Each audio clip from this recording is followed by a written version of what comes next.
Great to be back in Arizona. I actually was a special agent here for about 10 years.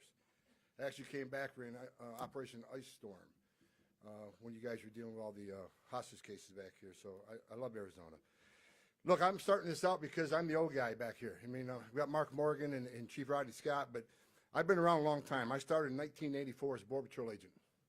And I've been doing this for almost 35 years until I retired. I was actually the first acting director of ICE that actually came up through the ranks, thanks to the greatest president of my lifetime, Donald Trump. I worked for 6 presidents, starting with Ronald Reagan. Every president I worked for came into office, and border security was important to them because they understood you can't have national security without border security. President Obama had ideas about border security, and we instituted some of them. President Clinton did. But no one did more to secure our border than President Trump. That's just a stone cold fact. Illegal immigration down 90%, 35, 40-year low. And for those folks out there who say our policy is inhumane, let me tell you something. Doctors Without Borders say 31% of women that make that journey get sexually assaulted. So when President Trump had it down 90%, how many women did get sexually assaulted? How many children didn't die? How many Americans didn't die of fentanyl overdoses? How many billions did the cartels not make? President Trump's policies, along with Vice President Pence, saved lives. So I'm sick and tired of the rhetoric, how inhumane our policy works. And let me tell you the truth, what's happening right now. Under the first year of Joe Biden, more migrants have died in any year in my career, 35 years. 700, approximately 700. Over 100,000 Americans have died from fentanyl overdoses. How's that humane? Cartels are making billions of dollars, same cartels that have murdered agents, Border Patrol agents. How's that inhumane? That's just stone cold fact. These policies of the Biden administration not only put this country at great risk, they're killing people, bottom line. But working for 6 presidents, they all had an idea how to secure the border. Again, no one did more than President Trump. The data shows it. Most secure border ever had. President Joe Biden came in office. I retired before then. The first president in the history of this nation that came into office and unsecured a border. Who the hell does that? What commander-in-chief comes in and says, I want this country less safe.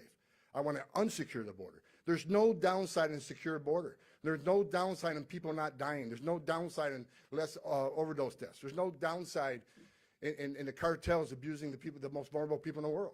There's no downside in that. So for a president of the United States to come in and unsecure the most secure border we ever had, it's disgusting. And I just told you the results of what he's done.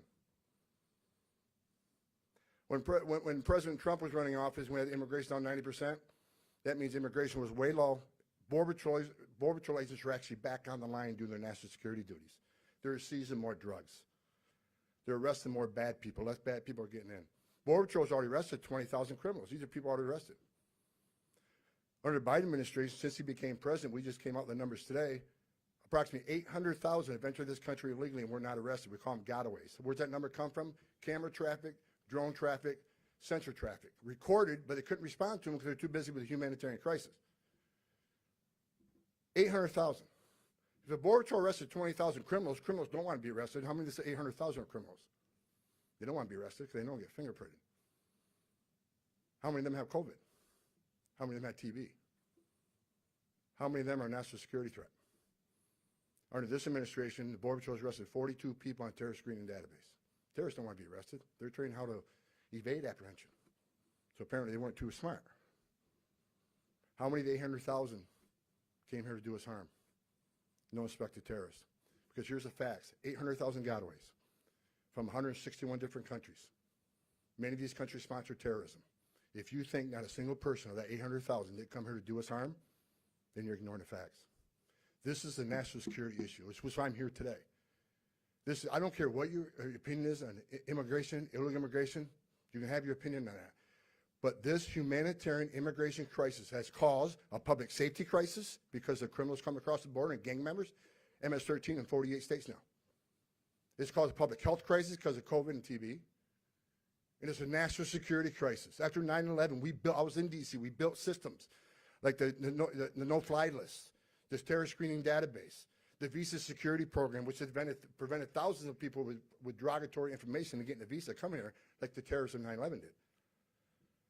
What will those systems mean now?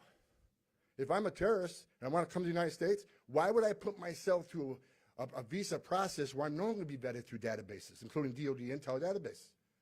I'm going to walk across the southwest border the same way 800,000 others did. That's what makes this a national security issue. So regardless of what your immigration issue is and what you feel about illegal immigration, this crisis that was designed by this administration, they knew exactly what they were doing. Joe Biden was vice president in 2014-15 when we had a surge. We shut it down. He knows how we shut it down. So doesn't Secretary Mayorkas when he was deputy secretary then. We built detention facilities. We detained people. We made them see a judge. 90% lose. We sent them home. The numbers went down. What are they doing now? They're shutting down detention facilities. They're not detained. They're back to catch and release. Most of them get released without a court date. And ICE has been decapitated. They're not removing anybody. In a year, we got 1.7 illegal entries. ICE had the lowest number of removals in history of the agency, 59,000. And over half of them were the 3 months Trump was still in power. These policies are not humane. And right now, because of this crisis, up to 70% of Border Patrol agents are no longer online. This border is wide open. Over 1.5 have been released into the United States. After 35 years, I've never been more scared about the safety or security of this country than I am right now. I've been spending the last few months actually writing affidavits for several states suing the Biden administration. We just won another one 2 days ago. And we won't keep suing them because they put this country at great risk. Let me be clear, when the Secretary of Homeland Security says we have operational control of the border, we do not. I've talked to several chief patrol agents who will tell you we have lost, the United States Border Patrol has lost operational control of our border.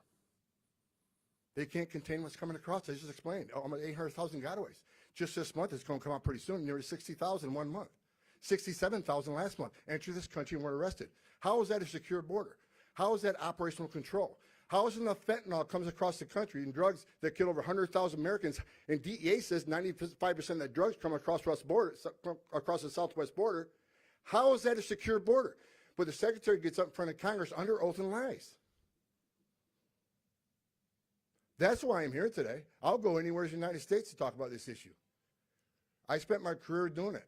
And it's insulting for somebody who finally got a president. President Trump came in and put the right policies in place, give us the most secure border in my lifetime.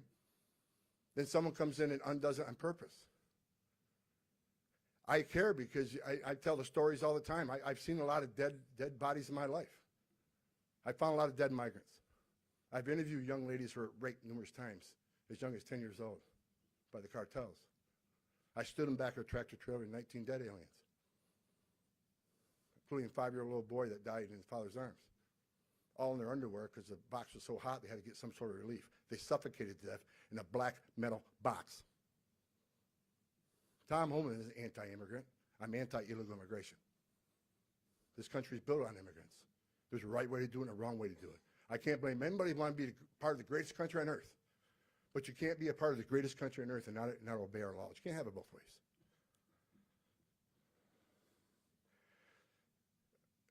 I'll make one final comment and we're going to introduce the next speaker. This is off the subject, but I keep saying it. Horse Patrol. Where's the investigation of the Horse Patrol? Secretary Mayorkas said it'll be days for investigation. I saw the videotape. I started my career in the Border Patrol. I wore that uniform. I know the rules of engagement.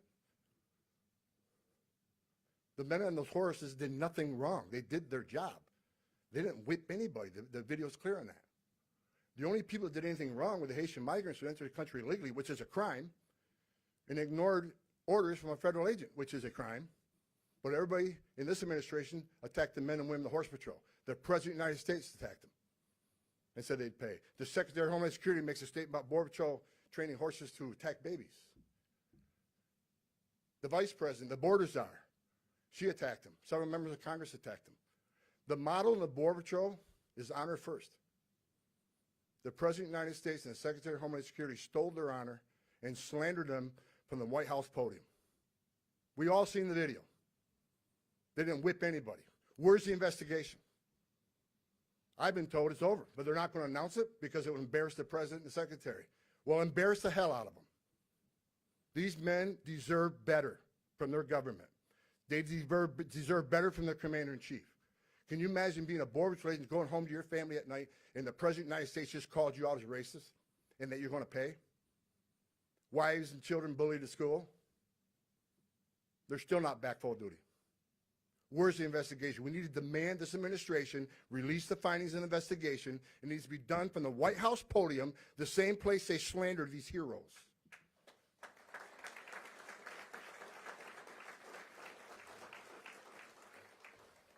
I promised the men and women of the Border Patrol and ICE the day I retired, I may be retiring from the director, but I'll never retire from having their six.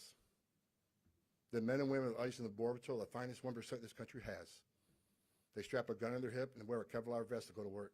2 o'clock in the morning while you're sleeping in bed and I'm sleeping in bed, they're standing on a dirt trail someplace responding to a sensor call. They don't know what the hell is coming. Is someone coming looking for a better life? Or is a heavily armed drug smuggler? They don't know they're going to stay there and take it on. They deserve better representation from their commander-in-chief. So please, support the United States Border Patrol. If you see one, shake their hand. They deserve it. I love each and every one of them. They're American heroes. With that, I'm honored to introduce the most recent Chief Patrol Agent that retired, career green uniform wearing patriot, Chief Rodney Scott.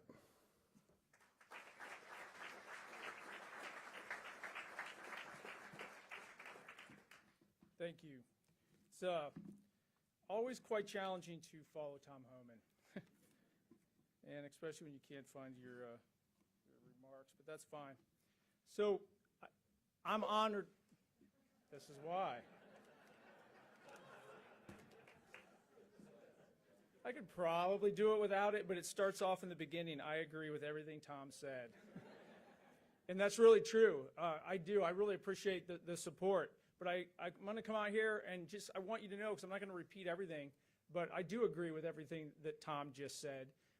Most importantly, there at the end, I think we need to pick up on, and thank you for bringing up the Horse Patrol, that's an indication of the transparency of this current administration. And I'm not here just to talk about that, but I am in a unique position, if you will, career government employee that was chief of the Border Patrol under Trump and under the Biden administration for the first several months. And while every administration that I worked for as well, from my perspective, did something, tried to improve border security, there is no administration that took it to the level of the Trump-Pence team.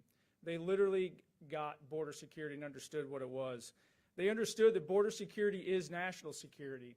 But on a very basic level, because sometimes you hear these big words or you hear a little catchphrase like that, and it sounds like a political talking point. But in the conversations I was in behind the scenes, or when I was briefing President Trump on the border wall out in San Diego and what would and wouldn't work, they seem to really understand, and it's stuck, that it's exactly the same as your home. The border security is literally the same as your home. You expect people to come to your front door and to ask permission to enter. It's that simple. And you get to choose who and what comes into your home. And if you lose that ability, you have no security. The immigration piece of it is who gets to stay and everything else, but you don't even get to have that conversation if you can't simply control who and what enters your home. It is that simple.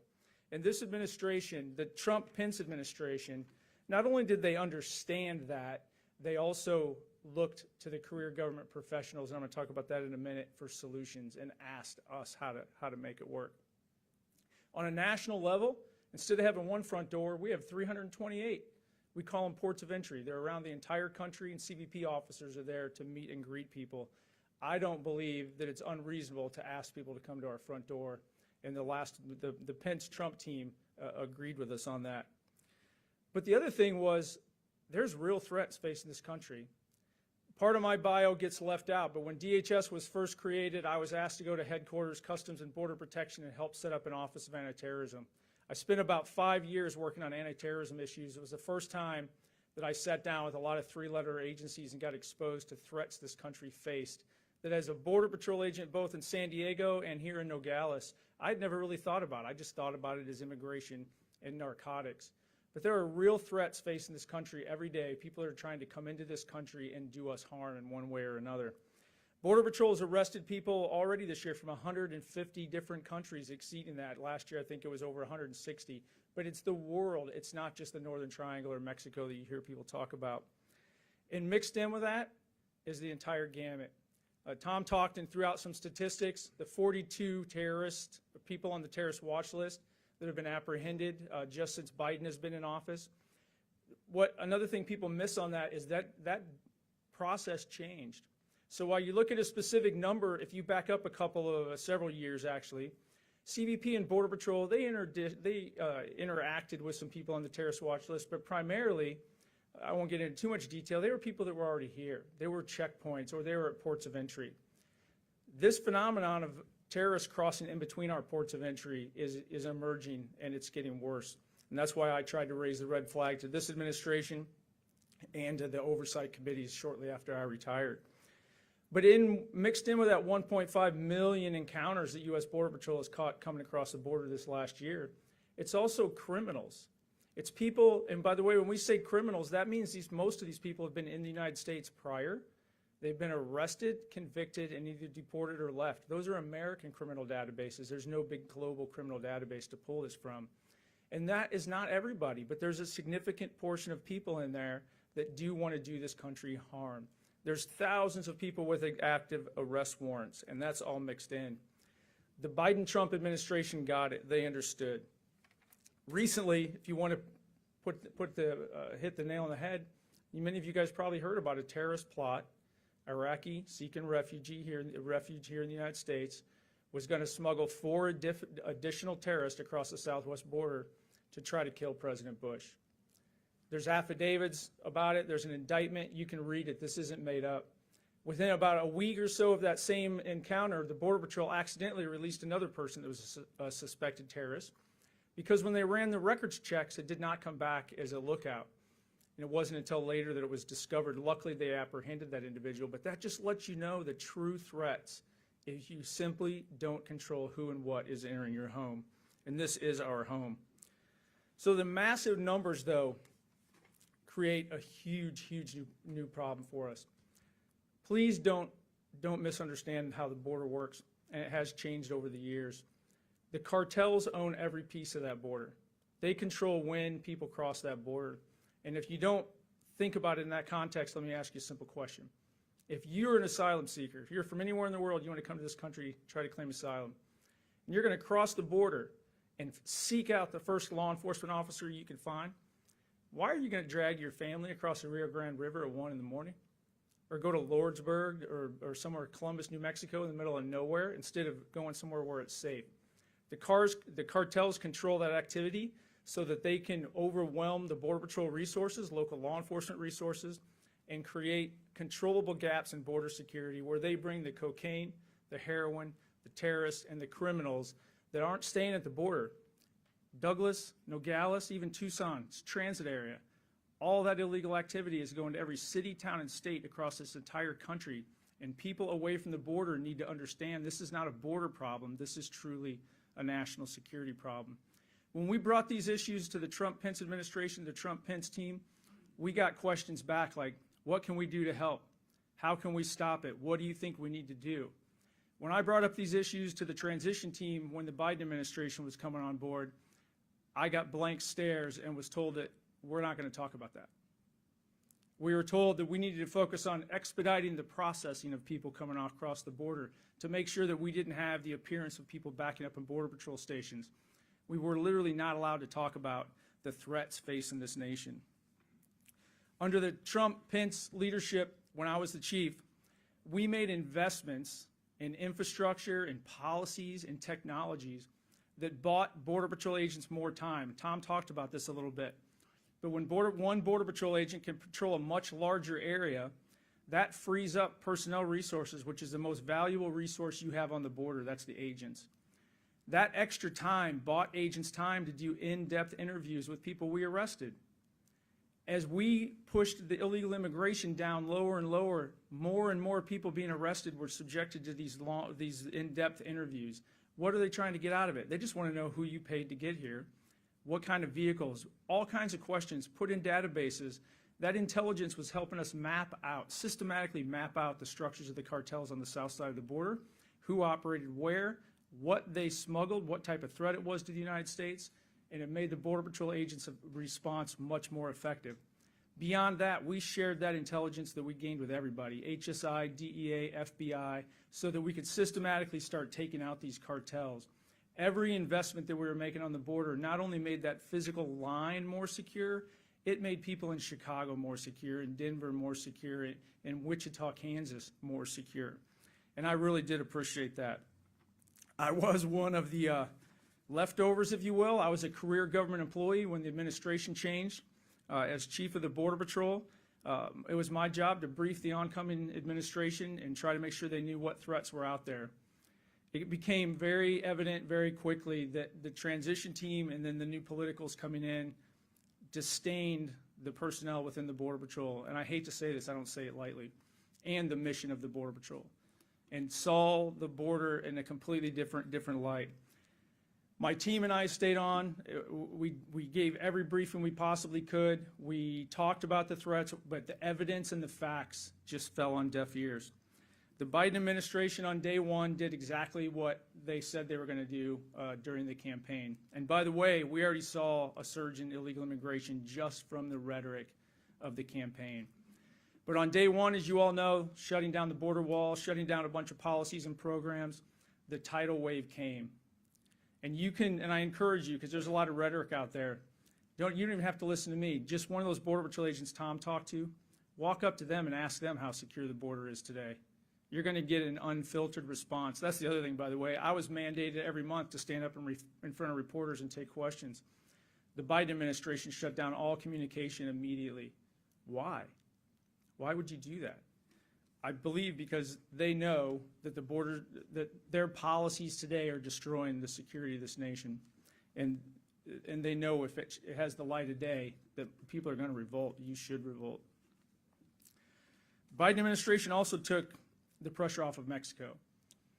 The Trump-Pence team, working with Mexico, working with the Northern Triangle countries, had done a lot to create a hemisphere of security and basically just asked other people to enforce their own laws if they wanted our money. That all went away immediately as well. So again, now the Mexican government, or parts of it, are allowed to ignore the cartels and to allow people to transit through their country without any negative impact from the United States. This is the bottom line. At the end of the Trump administration, and again, you go ask any Border Patrol agent you want, we handed the administration, or I was in charge of an organization that was managing the border at a level I had never seen in my entire career. And after being in Southern California and Southern Arizona for so many years, I did not think possible.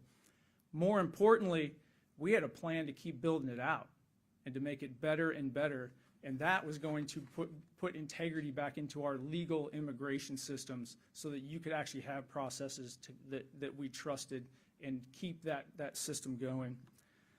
Unfortunately today, and I'm going to just copy something that Tom said because it's just a fact, we have literally given operational control of our borders to the cartel. There are hardly any Border Patrol agents out now at the beginning of the shift because they're so overwhelmed with the 1.5 million encounters that they've had this last year. That processing takes forever, and they're not getting out. Within about an hour or 2 hours of shift, the guys that were deployed are now tied up with additional individuals. So there's hundreds and hundreds of miles of border that are going unpatrolled every single day. So while we like to talk about numbers a lot, I encourage you not to get wrapped up around those numbers other than they're completely off the charts because they're not the whole picture. Even the 800,000 documented gotaways is only part of the picture because we don't know what crossed the border in areas there's no technology and there's no agents. And this was all driven by policy. We proved that you could secure the border, that you could have a safe and secure border, and the current administration, for whatever their own reasons are, walked away from that completely. National security and border security are synonymous. And I'm just going to end with that.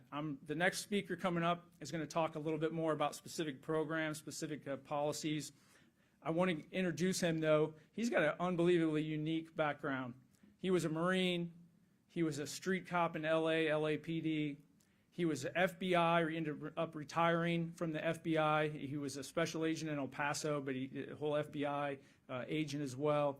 He was actually chief of the United States Border Patrol for a while, and he was acting commissioner of Customs and Border Protection under the Trump administration.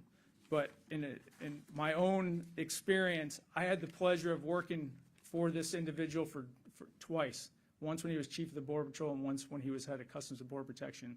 And he is a true patriot. He's very passionate. And I just want you to give a round of applause and welcome Mark Morgan.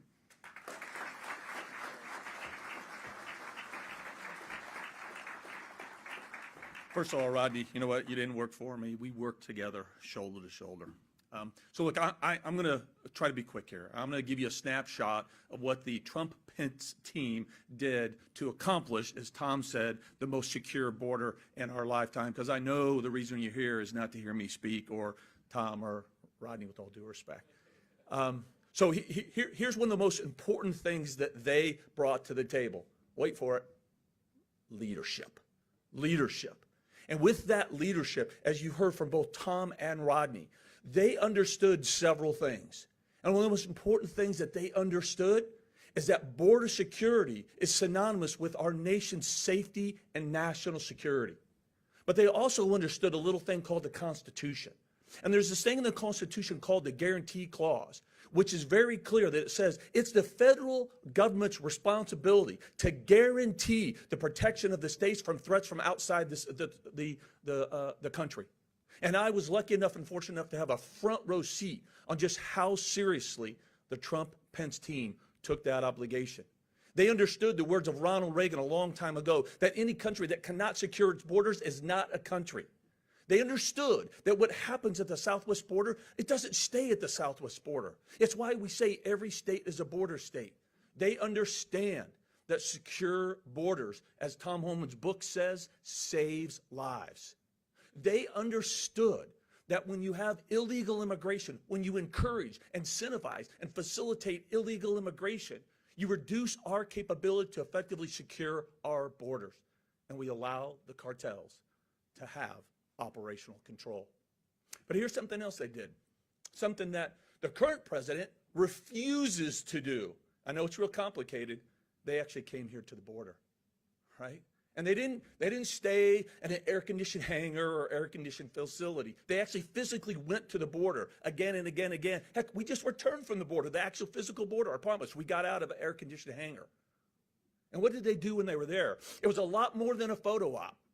They got down and they listened to the experts, to the men and women, the big green machine that risk their lives every single day on the front line of our nation's border. They talked to them, they engaged, and they listened. And they did something else that's critically important. They actually asked them, what do you need? It wasn't like Rodney said, right? They didn't say, hey, we've already got our ideologic-driven agenda that you're going to carry out, and all you guys have been doing this for 30, 40 years, shut up and just execute. They actually asked the men and women that are out there on the front line, what do you need to do to secure the borders, to do your job, to protect American people? And one of the things they said, it wasn't the only thing they said they needed. They said, Mr. President, Mr. Vice President, we need a wall. It works. And they said, look, the wall isn't the end all to be all, but it's an effective part of the multi-layer strategy of infrastructure, technology, and personnel, a strategy that has proven successful decade after decade. The Border Patrol agents know with every mile of wall that goes in the ground, the country is more safe. Why? Because we're able to more effectively shape the behavior of the cartels rather than the cartels shaping our behavior. The walls work, it's a fact. Anybody who tells you something different, they're lying to you. They also did something else that was very important. They continued their engagement. And they also heard that although they needed all these resources to support the infrastructure, technology, and personnel strategy, that wasn't enough. They also needed a significant change in policies to close the loopholes that were in our laws, a lot of them being driven by lower court judicial activism. And let's be honest, Congress failed to do that. Both Republican and Democrats failed to do that. But the Trump-Pence team did not.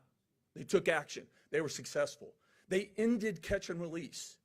As Rodney said, they infused integrity back into the system. They de-incentivized illegal immigration. But that wasn't enough. They kept going. And from a position of strength and influence, they reached out to other countries, and they actually brought countries to the table and said, what is this administration doing right now? They're pushing those countries away from the table. Those are the facts. And working together with those countries, with Mexico and the Northern Triangle countries specifically, they created the Remain in Mexico program. They created the Asylum Cooperative Agreements, and of course, Title 42. And what did that do? That brought an unprecedented level of cooperation that we've never seen in our lifetime from these countries. It actually attacked one of the major issues of fraudulent asylum claims, went down. Those that had legitimate asylum claims, we are actually encouraging through the ACAs to seek relief in the first safe country you come to, instead of traveling another 4,000 miles in the hands of the cartels and risking your lives, as Tom Homan talked about. It worked. And of course, Title 42, it reduced the introduction of COVID-19 into our country. It undoubtedly saved countless American lives. The fact is, the Trump-Pence team gave us an incredible network of tools and policies and authorities that enabled us to reduce illegal immigration, as Tom and Rodney said, by 85, 90%. And what did that result in? Agents were back on the line doing their national security job, reducing drugs from pouring in, reducing criminals. Yes, that's a fact. Of the 800,000 gotaways that was mentioned, there are a lot of bad people among them. That's a fact. You may not want to hear that, but it's true. There are murderers and rapists and pedophiles and gang members. Every single day, they're getting across. They're illegally into this country because agents are off the line. The Trump-Pence team understood that, and they stopped it. They got agents back on the line. And that's what led to the most secure border in our lifetime. And what did this administration do? This isn't political. How in the heck can be securing our borders be a right or left thing? It shouldn't be. It's an American thing. But what did this administration do? Just as Tom said, through spite and politics and ideology, they threw it all away. Everything that I just talked about, everything that was accomplished, that was factually based successful, they threw it away. Drugs are pouring into this country. You heard the stats. Over 100,000 Americans in a 12-month period died from drugs pouring into this country. That's more Americans than died from all the terrorist attacks, the Iraq War, Afghanistan War, and Vietnam War combined in a 12-month period. How are we not coming together as Americans to say enough is enough?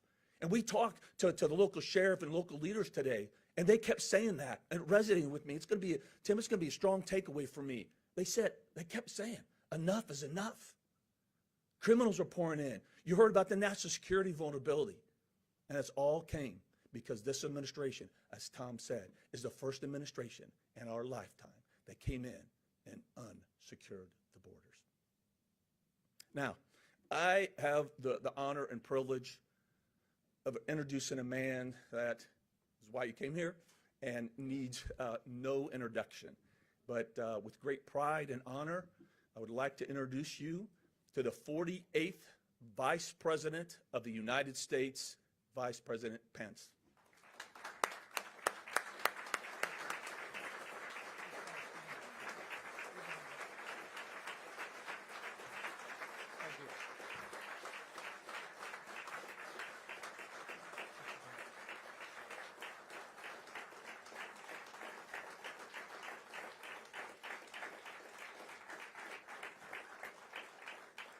Thank you, Mark. Well, thank you all for being here. It is great to be back in Arizona. But I'm back in Arizona today because there is an issue about which official Washington and the national media is spending little time. But it's an issue that impacts people all across this state and all across this country. And we are here to say with one voice to President Joe Biden and the Democrat Congress, it is time to secure the southern border of the United States of America.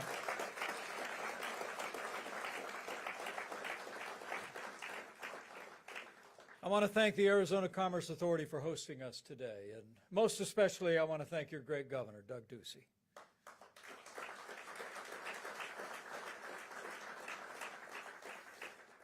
I've known your governor since he was selling ice cream. And I knew then, first time I met him, that he would be a leader of consequence and conviction and principle. And let me just say how fortunate the people of Arizona are to have a leader who is so devoted to securing the border and keeping our families and our neighborhoods safe. Join me in thanking Governor Doug Ducey for bringing us together today, and we wish him a speedy recovery. I also want to thank members of the legislature who are with us today, business leaders from across the greater Phoenix area, in fact, all across Arizona. And most especially, I'm deeply humbled to be joined by members of the law enforcement community who've taken time to be here on their own time. Members particularly, as has been said so eloquently from this podium by all three of our previous speakers, they are heroes all. So would you join me in thanking Customs and Border Protection, local law enforcement in Phoenix, state law enforcement, and our Border Patrol.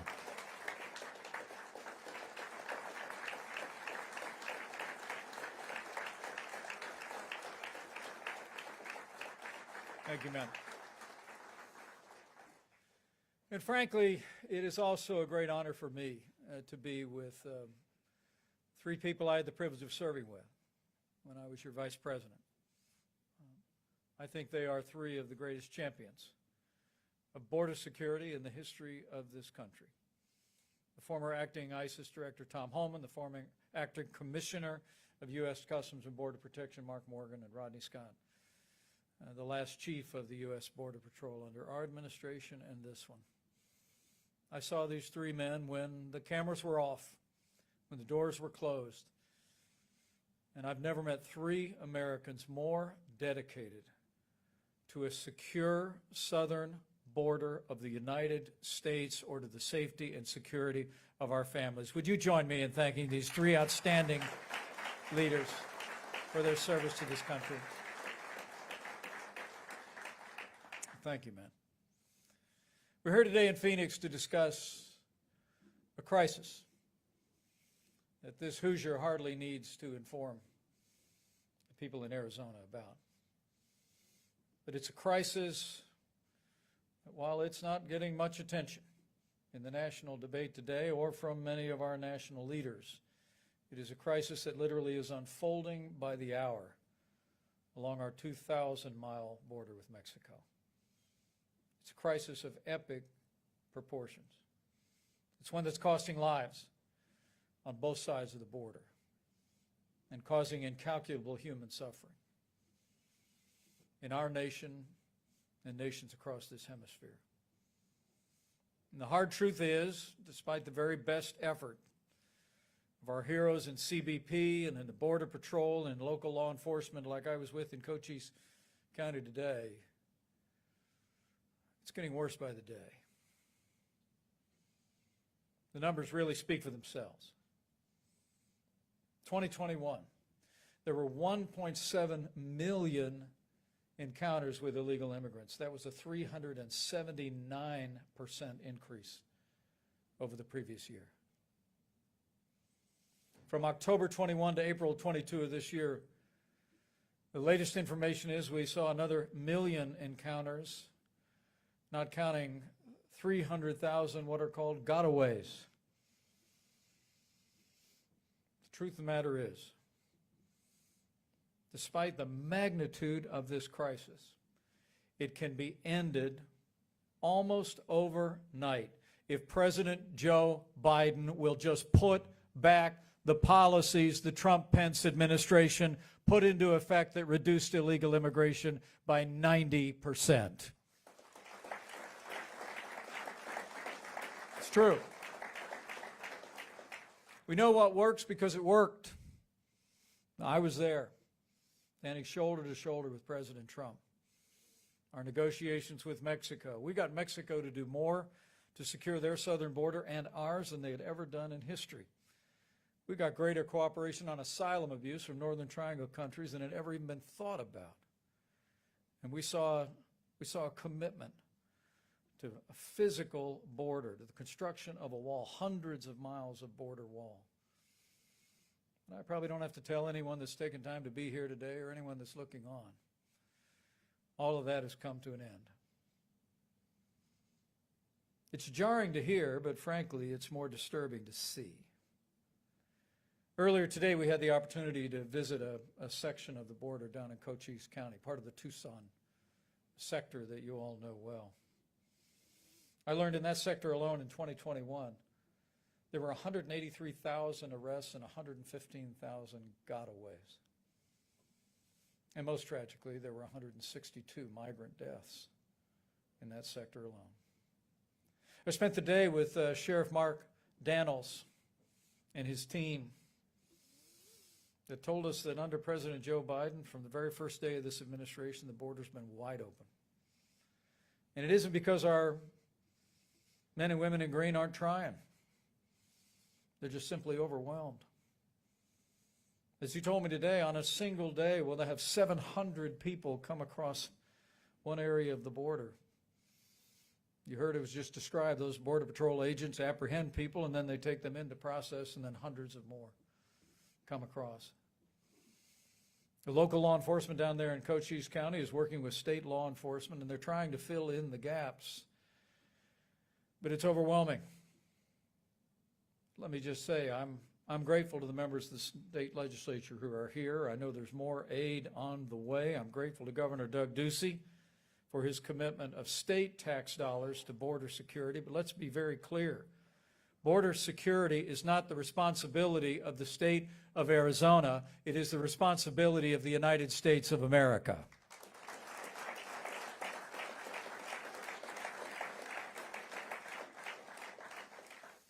And we saw physically the disruption of policies that were working.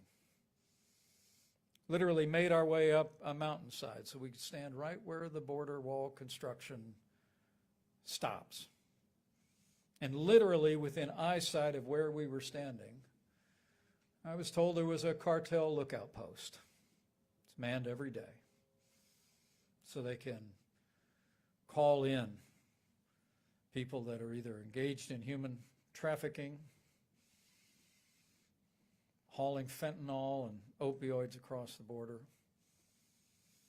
or coming into our country with even worse intentions. You know, just a few years ago, a crisis of this magnitude would have been unthinkable. And I couldn't be more proud to have been part of an administration that reduced illegal immigration by 90% at our southern border. We showed what happens when you have leadership in the White House, support in the Congress, and partners in law enforcement and in state houses around the country that are committed to border security. It all still works. Under our administration, we built more than 450 miles of the world's most robust border wall. And now, as I can testify firsthand, stacks of steel girders piled high right by that border wall. Girders that could already have added hundreds of miles more to the wall are now rusting and atrophying in the harsh sunlight in the Tucson sector. Just incredible. We built a wall. Good walls make good neighbors. And we built a wall that worked and made a difference. And we've got to finish the wall if we want to secure our border. Under our administration, we also ended policies you heard it described eloquently from this podium today. We ended the absurd practice of catch and release. We ended asylum fraud through groundbreaking partnerships with Mexico, known as the Migrant Protection Protocols. I was in those negotiations. The President asked me and Secretary Pompeo to lead those discussions with the Mexican government. Made it very clear to them that we expected our neighbors to step up and do their part. And we were able to implement what came to be known as a Remain in Mexico policy that literally ended a tidal wave of asylum abuse that was flooding our borders. It's incredible. During the pandemic, we also authorized sweeping emergency measures under Title 42 to immediately remove virtually every illegal immigrant apprehended at the southern border to put the health and safety of the American people first. What's amazing is that from the first day of this administration, they stopped construction on the wall. They ended the emergency at our southern border. They restarted catch and release. They ended Remain in Mexico. And but for a strong, principled, conservative judge, they wanted to undo Title 42. And men and women, it's extraordinary to think about it. In the first 100 days of this administration, President Biden took more than 90 executive actions related to immigration that have literally opened a floodgate that I, again, scarcely need to tell the people of Arizona about, because you're living it. The beautiful little town of Sierra Vista where we were today, wonderful college town, got a military base right there, literally is enduring an avalanche of illegal immigration. Cochise County, I learned today from Sheriff Daniels, actually used to be the most successful county among all the counties on the southern border of the United States. But now, for inexplicable reasons, it's become a focal point. Cartels determining some measure of vulnerability, I assume, Tim. And so literally flooding Cochise County with people that come and move out from there by the hundreds and by the thousands. And the truth of all of this is what's happening now was entirely predictable. Seemingly overnight, illegal immigration surged to levels unseen in decades. As I said before, nearly 2 million illegal aliens were encountered at the border last year. That's the most in the history of the United States. The number of unaccompanied minors apprehended at the border doubled the previous all-time high. And since Joe Biden became president, his administration has actually released some 900,000 illegal immigrants into American communities. 900,000. I mean, if they all lived in one place, it would be the 15th largest city in the United States. Additionally, an estimate of 620,000 migrants entered the country completely undetected during the same period of time. I don't know about the rest of you, but listening to a guy with Tom Homan's experience stand up here and talk to us in the kind of blunt terms that he did was jarring. 620,000 people have come into our country. We think of the percentage of people that have been encountered that were from countries other than Mexico. Of the 1.7 million that were apprehended, we learned 63% of them were from countries other than Mexico. Washington being Washington, they reduced that to an acronym, OTM. But use your imagination. I'm not talking about people being just from places like Brazil and Colombia. We all know about the stories. We all lived in the era of the War on Terror.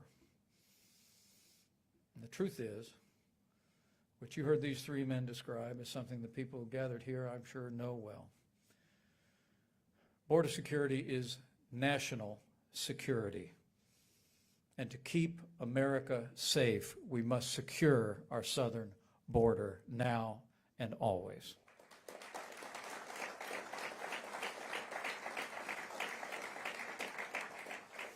But there are solutions. And as I told the beleaguered law enforcement community in Cochise County today, I'm sure help is on the way. The truth is, everywhere I go, even though Washington, D.C. isn't much talking about what's happening on this southern border of your state and our country, American people are talking about it. I mean, I have to tell you, just about everywhere I go, people talk to me about inflation at a 40-year high and a crisis on our southern border, and ask me, what are we going to do about it? And I tell them, well, about 6 months from now, you're going to have an opportunity to begin to do something about it when we elect men and women who will put border security first. That really is what it's going to take. Because I would submit to each and every one of you that the policies that this administration has implemented are not a reflection of incompetence. I mean, the truth of the matter is that the Democratic Party today is largely dominated by the radical left. And on their agenda is the goal of open borders, plain and simple. It isn't that things aren't going the way they expected, it's that they are. going the way they expected. All you need to do is listen to Rodney Scott, who is a man who literally spent a lifetime in the green uniform. Nonpartisan man, if there ever was one. Dedicated to the men and women of the Border Patrol. And to hear him say that in the transition of this new administration, there just was no interest in hearing about what was happening on our border. Because as Rodney told me, it already had begun to happen literally within days after the election. The migration began. The movement began. I mean, we all have seen it. People coming to the southern border literally wearing the colors and the slogans of the other political party on T-shirts. It'd be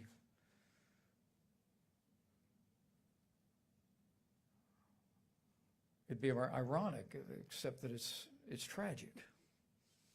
But what it tells you is that the policies matter, but the message also matters. We have to have leaders in Washington, D.C. that are willing to speak up, speak out, and say to the wider world, say across this hemisphere, do not come. You will not cross our border, but through the color of the law.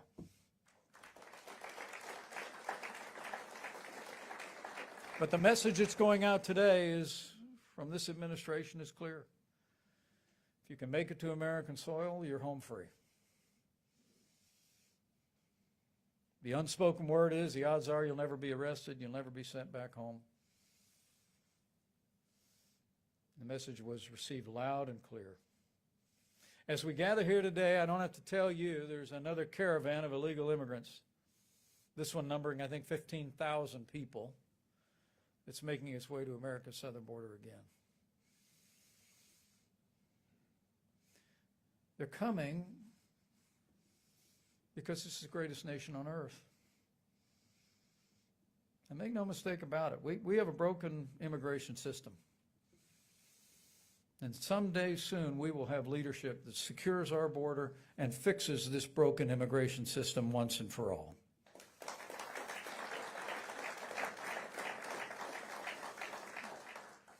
But they're also coming because in some way between the lines, they're being invited. And having been invited, they're being exploited. I must tell you, having been involved in these issues since my days in the House of Representatives, men and women, it grieves my heart to think of the way people are exploited and abused by the cartels who care not about their lives, care not about their safety, and enticed to take the long and dangerous journey to our border, irrespective of what it might mean for them. They're getting the message. And the message doesn't appear to be changing. Last week, President Biden held a summit of the Americas in Los Angeles. I've represented our country at that summit before. The leaders of Mexico, El Salvador, Guatemala, Honduras, the 4 countries that are primary sources of our migration crisis, didn't even bother to show up. You know, the truth of the matter is, under the Trump-Pence administration, our neighbors to the south knew we expected them to do their part to secure their border and ours, or there would be consequences in American support for their countries. And they showed respect to America during the Trump-Pence years.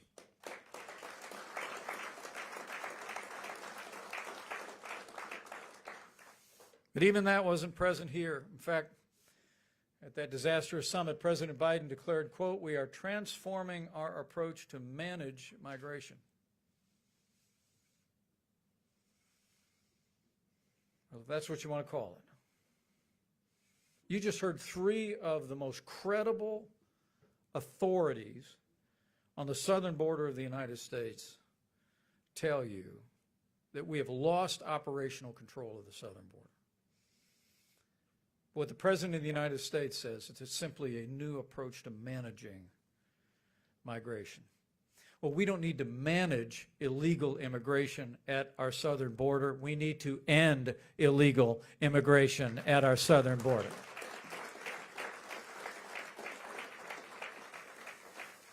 But there are solutions, things we can do, and you all have come out today, not just to be reminded of what you already know, which is that we're in the midst of an unfolding crisis at our southern border, but I hope you also came because you believe, as I do, that help is on the way and that we are on the cusp of electing a new generation of leaders in 6 months and in just a few years that'll put our nation back on a path to a secure border and to law and order. I formed an organization after I left office called Advancing American Freedom. We brought together some of the brightest minds in the conservative movement, including some of these very same men who helped us build an agenda. We called it a freedom agenda. But right at the center of that freedom agenda was an outline for dealing with the crisis of illegal immigration. And so let me leave you with a couple of thoughts. You know, there's an old saying in Washington that you can't beat a program without a program. We had policies that essentially ended illegal immigration at our southern border. But there's more yet we can do to not just put them back, but also move our country forward. And so I want to humbly offer them to you as thoughts about how we can find our way forward. And in the days ahead, as you sort through your upcoming primaries here in Arizona and the upcoming fall elections, some of these ideas make sense to you. Make no mistake about it, there is no force more powerful in America than the voice of the American people. And I encourage you to let your voice be heard. First, our agenda calls for finishing the border wall and immediately deporting all illegal, criminal, aliens, and gang members from the United States of America.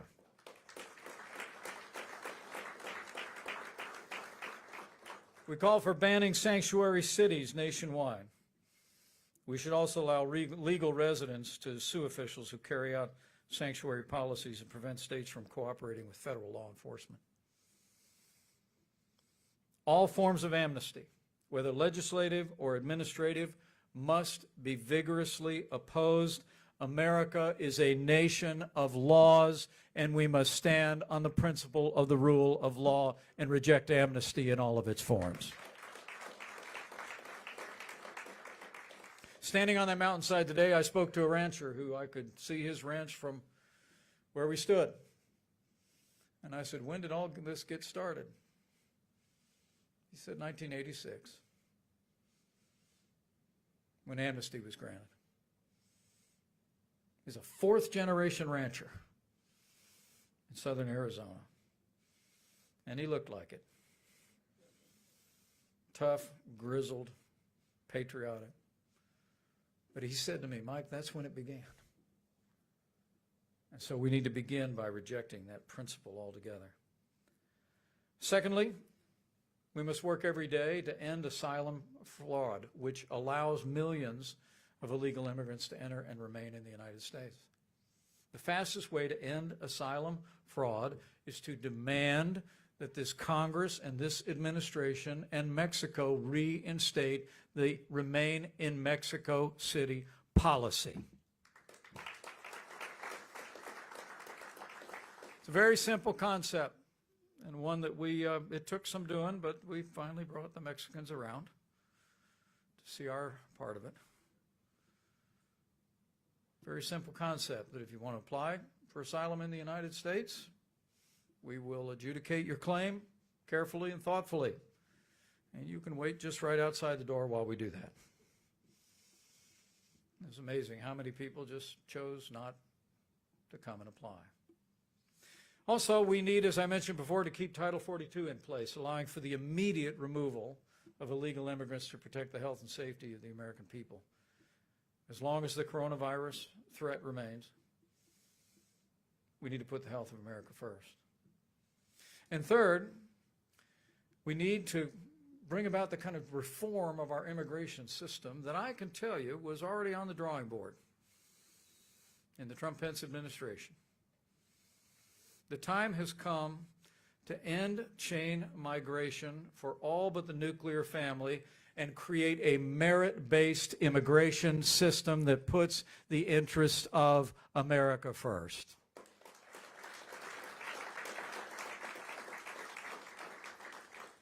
You wouldn't know it from my last name, but I'm the grandson of an Irish immigrant.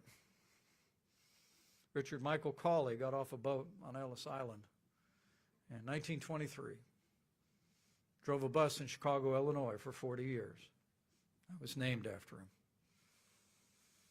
My grandfather, though, had to study to be a tailor before he was able to immigrate, because there was at that time, under our old system, a quota for people in particular occupations.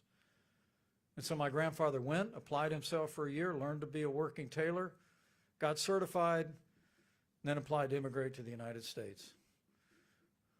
That's how Richard Michael Cawley became an American. And that's how Michael Richard Pence became Vice President of the United States of America.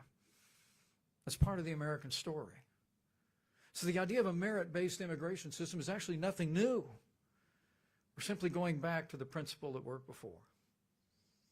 Beyond that, we need to make sure that employers are required to use E-Verify to ensure that all employees are authorized to work in the United States.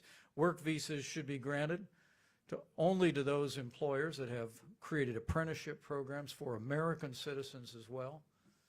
We have to turn off the jobs magnet so illegal immigrants will have less of an incentive to sneak into the country, but a powerful incentive to come in under the law.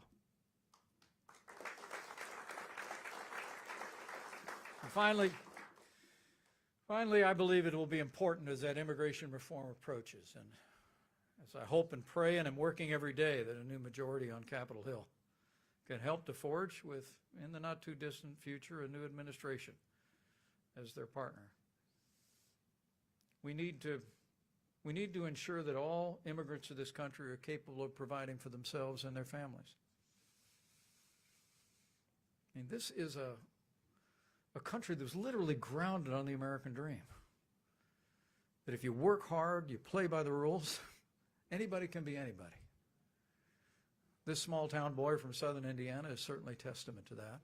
And I know this is a room full of men and women who can also testify to the opportunities you've been given in this country. But the truth is, we need to reinforce to people that want to come to this country that they need to be in a position to support their own. You know, there's that verse in the Bible that says, "Whoever does not look after their own household is worse than an unbeliever." We need to make it clear that people that are coming into this country can support themselves, support their families. We need the public charge rule in effect so that people coming here are a benefit to America and not a burden to taxpayers.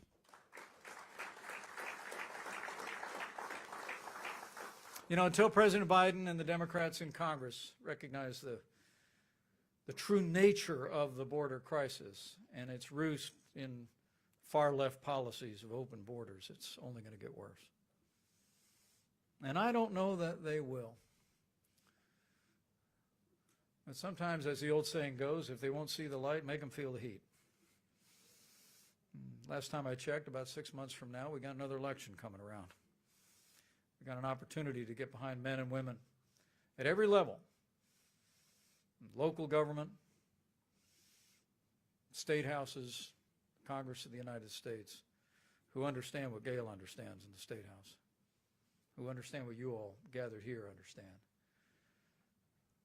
That a nation without borders is not a nation. And that before we speak about any other aspect of immigration, we need to put border security first. Until that time, I suspect wave after wave of illegal immigrants will continue to arrive at our southern border. But it's up to us to take control. And it's up to us to demand the leadership in Washington do their job. You know, everyone in public life takes essentially the same oath of office. My son, who's a captain in the Marine Corps, stationed at the Marine Corps base in Yuma, reminded me not long ago that he took the very same oath as well. You raise your right hand, you put your hand on the Bible, and you pledge to support and defend the Constitution of the United States. You pledge to keep your oath. Whether it makes sense in your politics or not, right? The truth of the matter is, I believe President Biden has a duty. As President of the United States, under the oath that he took, under the Constitution, to support and defend this country, he needs to turn a deaf ear to the open borders radical left in his own party and do his job. President Joe Biden needs to do his duty and secure the border of the United States of America, and do it now.